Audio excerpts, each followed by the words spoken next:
Thank you, and good morning, everyone. Thank you for having me today. I remember it was not too long ago, the Economist Conference in Thessaloniki in September of last year, when we were discussing with Minister Skrekas on a panel the energy landscape in Southeast Europe.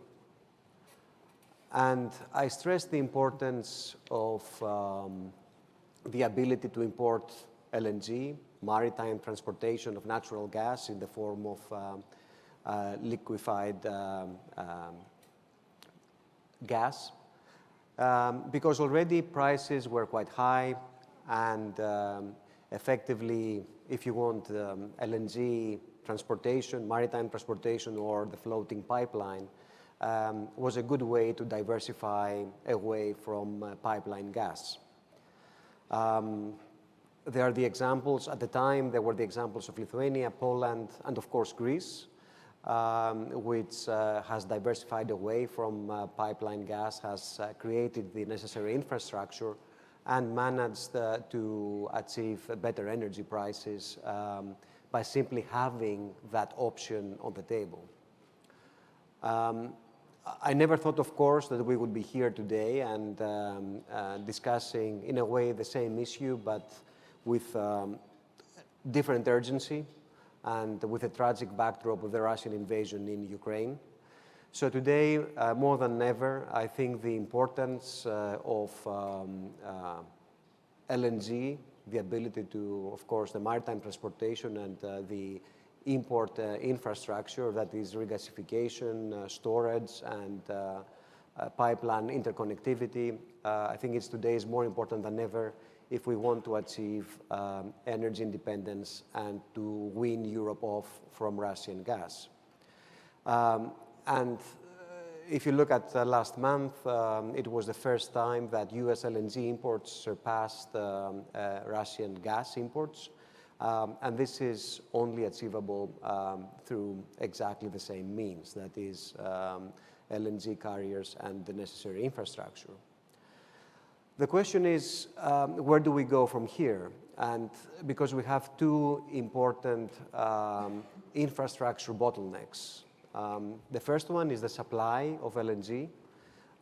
There are very important and quite substantial new projects and expansions that are planned, and we are expecting a 75% increase in liquefaction capacity by 2026, 2027, but most of it's coming from 2025 onwards. It's only incremental capacity that we will see over the next couple of years. Of course, there are very big projects in the US, new projects, expansions, as well as the Northern Field expansion in Qatar, but these will not solve the immediate issue. So I think as far as supply of LNG is concerned, unfortunately, given the only incremental expansion of liquefaction capacity, we should expect higher LNG prices for a while, until, as we see many nations competing for the same amount of supply. The other bottleneck is unfortunately that of underinvestment in LNG import infrastructure. Europe has relied a little too much on Russian pipeline gas, and today we are lacking the necessary infrastructure. Of course, we have seen, since the war, the announcement of more than 10 projects in the Netherlands, the UK, Germany, France, Croatia, in a number of countries. And I do believe that the maritime hub, be it the transportation of LNG, as well as the floating, if you want, infrastructure, such as FSUs, floating storage units, and FSRUs, are going to play a major role and are going to provide immediate solutions. Already we have seen some FSRUs being deployed, FSUs as well, even here in Greece. But importantly, we have to take advantage of the presence of Greece in the maritime sector. Today, Greek companies control more than 23% of the world LNG fleet. That's an investment of more than $30 billion, with half of it being invested over the last 5 years. We have invested almost $3.3 billion over the last 4 years in creating a fleet of 14 brand new energy-efficient LNG carriers. And this is exactly the know-how and the investments that we have to take advantage in order to be able to resolve the energy security issue that we're facing today.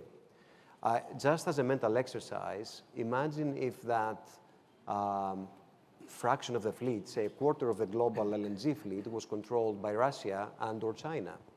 It would have been a very different position that we would be today in if we had to rely also on the transportation of LNG from countries that are not necessarily aligned with EU policy.